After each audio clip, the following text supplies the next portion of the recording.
Mathieu Béliard. Vous êtes sur Europe 1, 9h16, la radio ouverte jusqu'à 9h30 où l'on retrouvera Philippe Vandel, Culture Média évidemment. Mais d'abord, j'accueille Roland Pérez. Bonjour Roland. Bonjour Mathieu, bonjour à tous. L'avocat d'Europe 1, on a besoin de vous puisqu'on parle de plus en plus du déconfinement, du retour au travail. Et il y a beaucoup de questions juridiques qui se posent, évidemment, que l'on soit chef d'entreprise ou salarié. Alors je recevais à 7h40 le PDG de Veolia. Veolia, il faut se rendre compte, c'est 55 000 salariés en France, fleuron français bien sûr.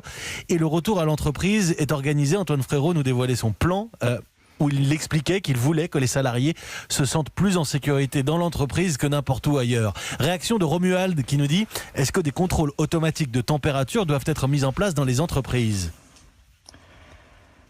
Alors, c'est toute la difficulté parce que c'est quand même une liberté personnelle qu'on enfreint là de vouloir s'immiscer dans la santé de son salarié. Mais si ce n'est que l'employeur, et l'Antoine Frérot l'a bien rappelé, qu'il avait aujourd'hui, l'employeur, plus que dans n'importe quelle autre situation, une obligation renforcée, je dirais, de sécurité, de protection de ses salariés et de mise en place de tous les moyens pour éviter à la fois de nouveau une contamination des salariés entre eux, une contamination également de salariés qui pourraient contaminer ceux avec qui ils vivent, s'ils rentrent, évidemment quand ils rentrent chez eux, des personnes qui peuvent être aussi à risque.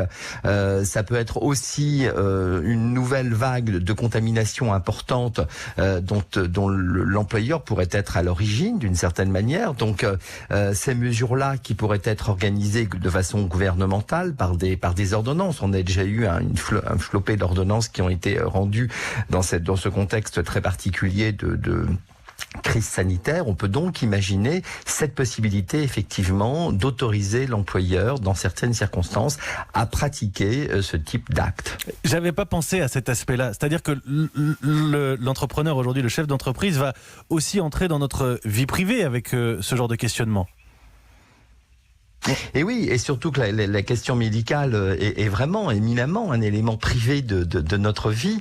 Mais aujourd'hui, je pense que la crise sans précédent, la crise sanitaire sans précédent que traverse le monde et notamment donc la France, puisqu'on parle aujourd'hui des Français et de cette période de déconfinement qui va arriver progressivement à partir du 11 mai, amène l'employeur dans le cadre de son obligation véritablement renforcée encore une fois de sécurité de ses salariés et de son entreprise à pouvoir prendre ce type de mesures. Pascal nous écrit « Si un de mes employés contracte le Covid après sa reprise du travail, est-ce qu'il pourra se retourner contre moi ?» Alors, se retourner contre lui, a priori, non, sauf à démontrer qu'il l'a attrapé, parce que l'employeur n'a pas mis en place toutes les mesures nécessaires de protection de ses salariés. Quelles sont les obligations ? Est-ce que Roland Pérez, l'employeur, pour être plus précis sur la question de Pascal, a une obligation de moyens ou une obligation de résultats ? Il a une obligation de moyens renforcés, c'est ce que dit la Cour de cassation, évidemment pas dans le cadre du Covid-19 où on n'a pas encore de décisions qui ont été rendues.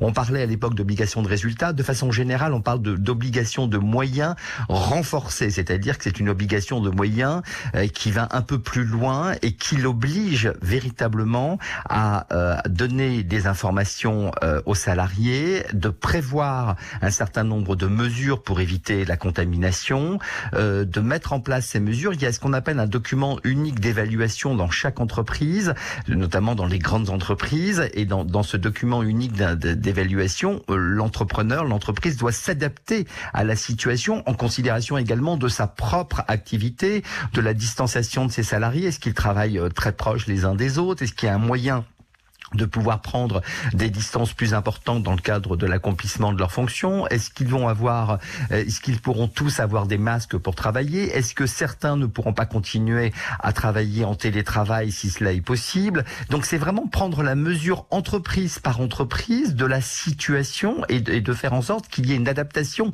de cette situation à l'entreprise même. Et puis n'oublions pas que le salarié lui-même a une obligation de sa propre protection, de sa protection protection dans le cadre de l'entreprise et de l'éventuelle contamination qu'il peut apporter à l'autre. Donc lui aussi doit respecter un certain nombre de règles. Il a aussi sa propre responsabilité, le salarié.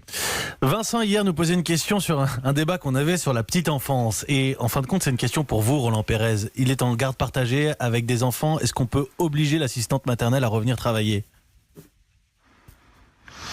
Dans la mesure où il y a une reprise aujourd'hui de l'activité, et que a priori ce type d'activité doit être reprise puisque les crèches vont être réouvertes, alors peut-être progressivement dans certaines régions, peut-être que des mesures précises vont être prises pour retarder peut-être l'ouverture de certaines crèches, mais à partir du moment où région par région les crèches vont être ouvertes et que les assistantes maternelles donc pourraient également à domicile pouvoir reprendre le travail, oui, il devrait y avoir, sauf si cette assistante maternelle puisse justifier qu'elle puisse être de nouveau en arrêt pour diverses raisons, parce qu'elle n'a pas moyen, par exemple, de garder ses propres enfants qui n'ont pas pu reprendre, par exemple, l'école. Précisément, si alors pour cette assistante maternelle, comme pour Vincent qui nous posait la question, on peut faire valoir auprès de son employeur le fait qu'on a un problème majeur de garde d'enfants ? Oui, majeur de garde d'enfants. On peut avoir aussi un problème de pathologie personnelle ou de pathologie de proches avec lesquels on vit et qui peut justifier, avec l'accord de la médecine du travail, de l'Agence régionale de la santé, de nouveau un arrêt de travail. Amandine nous écrit: je suis en télétravail avec les enfants à la maison et dès que les enfants retourneront à l'école, j'aimerais pouvoir continuer une partie de mon travail à la maison. Est-ce que mon employeur peut refuser ? Dans la mesure où le télétravail peut vraiment se poursuivre et qu'il n'y a pas d'obligation physique de la salariée, comme ça semble être le cas pour cette personne, puisqu'elle a commencé, elle a pu pendant le confinement travailler parfaitement en télétravail.